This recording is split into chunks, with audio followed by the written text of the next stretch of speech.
Cool picture, don't you think? A bit of Picasso in the room? Yes? No? Okay, wait. What about this guy? Wow, a bit worse, right? Would you describe these humans as perfect, maybe? Thumbs up, yes? No? Okay, well, let me ask you one more question. What is perfect?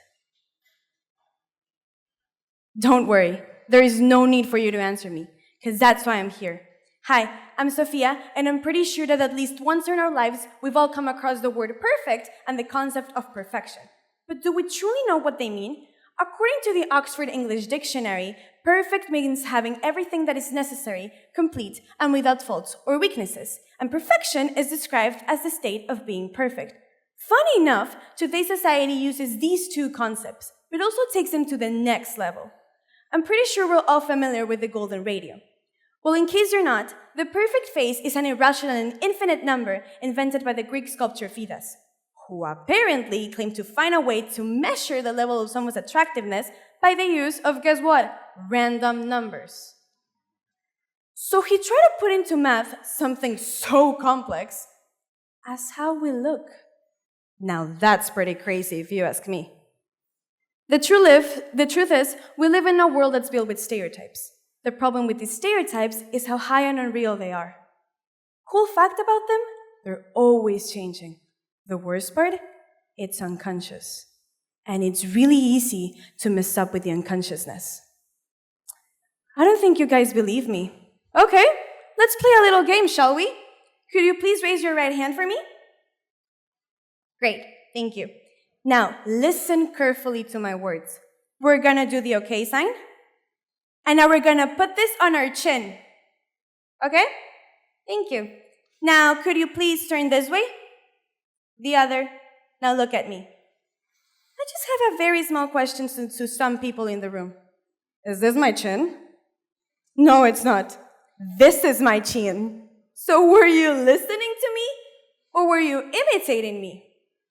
The psychotherapist and scientist Carl Gustav Jung discovered that we're 95% unconscious and just 5% conscious. So this makes us dangerously vulnerable to whatever game society wants to play with us. Your insecurities are what make you think you're not perfect. And this is what society uses. Beauty products, magazines, excessive gym routines. All of these things are used to sell us the idea of always hating what we look in the mirror. Why? Simple. Self-love doesn't sell. Capitalism can't win money if we love who we are. Okay, wait. So now we know that we're unconsciously sold stereotypes that are not only unreachable, but also always modifying and reinventing beauty. Yet another thing I would like you to consider tonight is that beauty standards depend exclusively on the historical period we live in. To explain this, there is no better teacher than art. As many things in history, our tale starts with the Greeks. According to Creative Commons, they were the inventors of beauty. I'm pretty sure we're all familiar with Aphrodite or Venus, goddess of love and, well, beauty. Cool fact about her, she actually wasn't completely skinny. Aphrodite was known to have a tummy. This was a representation of fertility, which in that moment was extremely important for women, since it was a symbol that they could bring children to the world. So if we were still in ancient Greece times, I would have the perfect body. Another lovely thing about them is the way they looked at perfection. Did you know that they were the first society that portrayed their gods as humans? Not only that, but their gods weren't these untouchable figures of power. No. They had flaws, they made mistakes, mostly sin. Just like any of us. Greeks modeled their gods to be a representation and to be related to humanity, teaching us through their art and mythology that life is about making mistakes, but it's also learning from them. I found that truly inspiring, don't you think? Okay, now let's jump into the 18th century, where Europe was a chaos. Wars, revolution, people in terror. These are the ingredients that created Romanticism.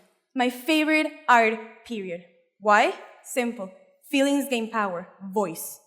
Art not only showed love or happiness, it brought to life sadness, anger, anxiety, hope. My point here is we come from creating from our emotions, right? Then why are we standing in a world that forces us to hide them?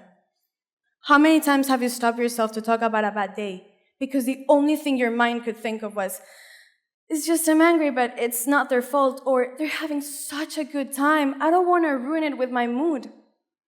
Do you know why we do that? Because society is telling us to. Apparently, this world gives us everything we want and need to be happy. So if hypothetically we have it all, why are we sad? Why are we mad? Simple. Because we're humans. We're not machines or robots.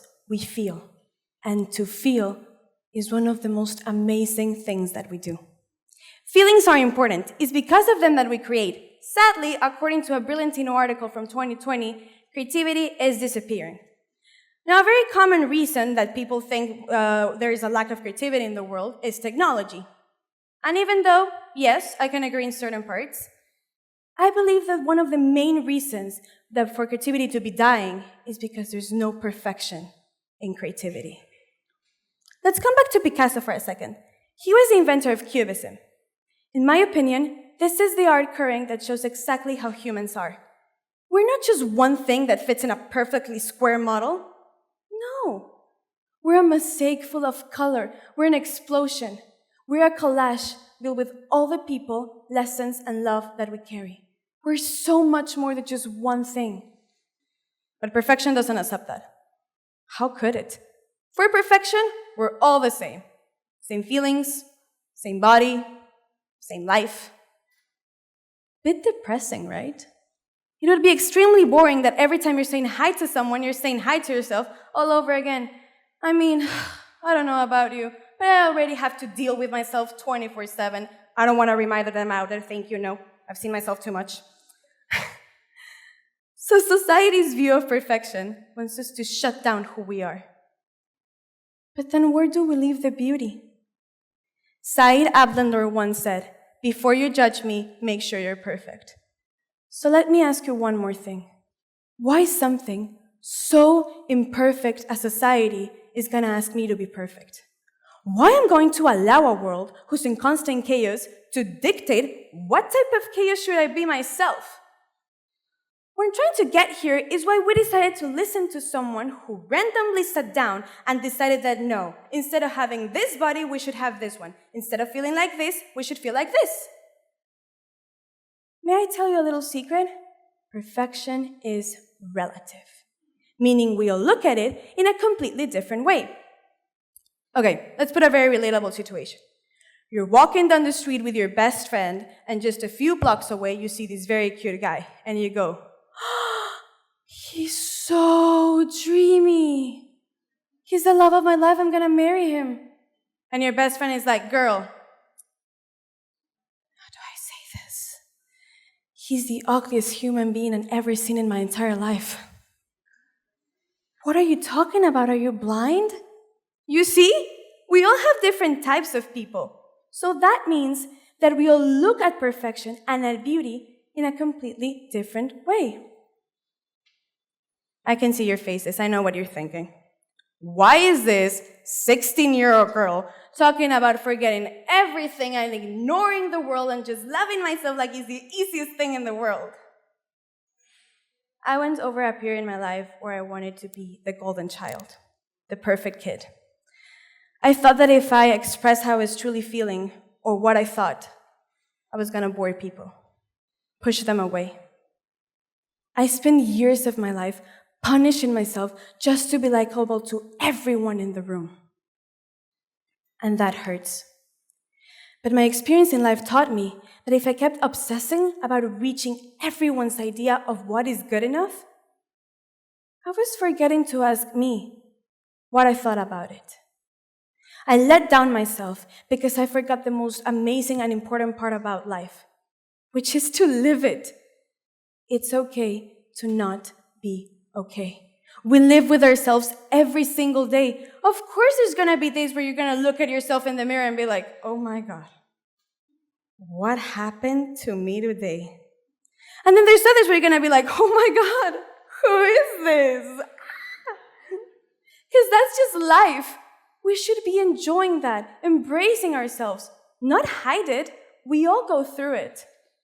It's fine.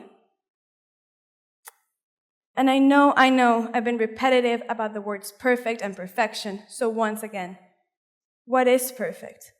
I would describe it as loving yourself. If you're happy with who you are, in peace with your own being, if you're able to look at yourself in the mirror and be like, today is maybe not the best day, but I'm here for me. And that's what matters. According to the dictionary, perfection is a state of being perfect.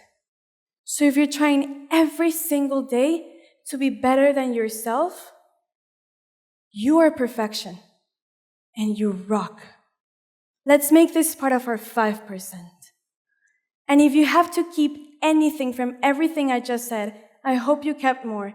Please always keep in mind that perfect doesn't mean flawless. Thank you for your time.